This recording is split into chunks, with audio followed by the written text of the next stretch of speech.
മാന്യസദസ്സിന് നമസ്കാരം. ശ്രീ ഇടശ്ശേരി ഗോവിന്ദൻ നായരുടെ അങ്ങേ വീട്ടിലേക്ക് എന്ന കവിതയാണ് ഞാൻ ഇവിടെ ചൊല്ലുന്നത്. ചെന്നു പോകരുതേതും നിസ്വന്തൻ ജാമാതാവിൻ മന്ദിരത്തിങ്കൽ സ്വന്തം മകളെ കാണാൻ പോലും ഇത്തീർപ്പൊഞ്ഞത്രേ കുഞ്ഞോമനയെ കൊടുത്തപ്പോൾ പണപ്പെട്ടിട്ടൊപ്പിച്ച കന്യാശുൽക്കം ക്രൂരമെങ്കിലും മനോചിത്യമെന്തിതിലുള്ളോ ചേരുകില്ലല്ലോ ബന്ധപ്പെട്ടാലും ചിലതെല്ലാം ചേരടിത്തട്ടിൽ താണുകിടന്നേ മതിയാവൂ. സാരസപുഷ്പത്തിനു സൂര്യനെ സ്നേഹിക്കുവാൻ ചെങ്കതിർമണികളോടൊപ്പമേ പത്തായത്തിൽ ചെന്നു കൂടുവാൻ വൈക്കോൽ ചണ്ടിക്കെന്തവകാശം. നാഗരികാഗ്രേസരൻ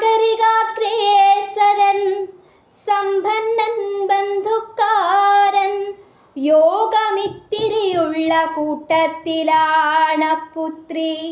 അലയും കടപ്പാടും താനുമായി കഴിഞ്ഞോളാം ഒളിത്തിങ്കളെ പെറ്റ ദീജിമാലികെ പോലെ. എങ്കിലും ഒരു നോക്കു കാണുവാൻ തന്നോമന മംഗലക്കുരുന്നല്ലേ വെള്ളമൂറുന്നു കണ്ണിൽ. വിറ്റതല്ലല്ലോ ചെന്നു കണ്ടിങ്ങു പോന്നാലെന്തേ കുറ്റമെന്നിടക്കിടെ പ്രേക്ഷിപ്പൂ കുടുംബിനി. കണ്ണടച്ചെന്നാൽ മുമ്പിൽ നിൽക്കുന്നു പാവം കുട്ടി. എന്നെയിങ്ങനെ നിങ്ങളെല്ലാരും വെടിഞ്ഞല്ലോ. ഗതികേടാ വൃദ്ധനെ കുത്തി പൊന്തിച്ചു മുണ്ടൻ വടിയുമായൂന്നി തില്ലിപ്പടി ചാരിയ പോതിൽ അഭിമാനിയാം ചിത്തം പിറകോട്ടതിമാത്രമറി വലിയുന്നു വിറ്റ പയ്യനെ പോലെ. പൂമുഖം വിദ്യുദ്ദീപശോഭയാലോളം വിട്ടും ആ മണിഹർമ്മ്യത്തിൻ്റെ മുറ്റത്തു നിന്നു വൃദ്ധൻ. പൂമുഖം വിദ്യുദ്ദീപശോഭയാലോളം വിട്ടും ആ മണിഹർമ്മ്യത്തിൻ്റെ മുറ്റത്തു നിന്നു വൃദ്ധൻ. മാന്യമായുടുപ്പിട്ട രണ്ടുപേർ സുഹൃത്തുക്കളായിടാം ജാമാതാവുമൊത്തവരിയ്ക്കുന്നു. അദ്ദേഹം കണ്ടവാറ കൺകളിൽ പ്രത്യോപിച്ചതു ഹാർത്ത സ്വാഗത തെളിവല്ല.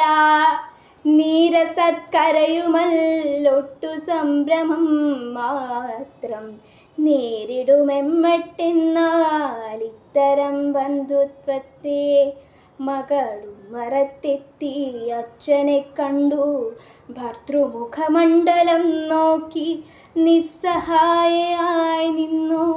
കാർനിഴൽ നീന്തിടുന്ന കൺകളാൽ അവൾ പിന്നെ കാൽനടക്കാരൻ നിൽക്കും പൂഴിയിൽ പൂത്തൂകിനാൽ പന്തികേടെന്തോ തോന്നി. മിത്രങ്ങൾ അന്വേഷിച്ചാൽ എന്തുള്ളു വിശേഷം ഇക്കിഴവനാരാണെന്നാകും. പാടുപെട്ടുണ്ടാക്കിയ പുഞ്ചിരിയോടാ വൃദ്ധൻ ചൂട് മാറ്റിക്കൊണ്ടേറെ ഭംഗിയിലേവം ചൊല്ലി.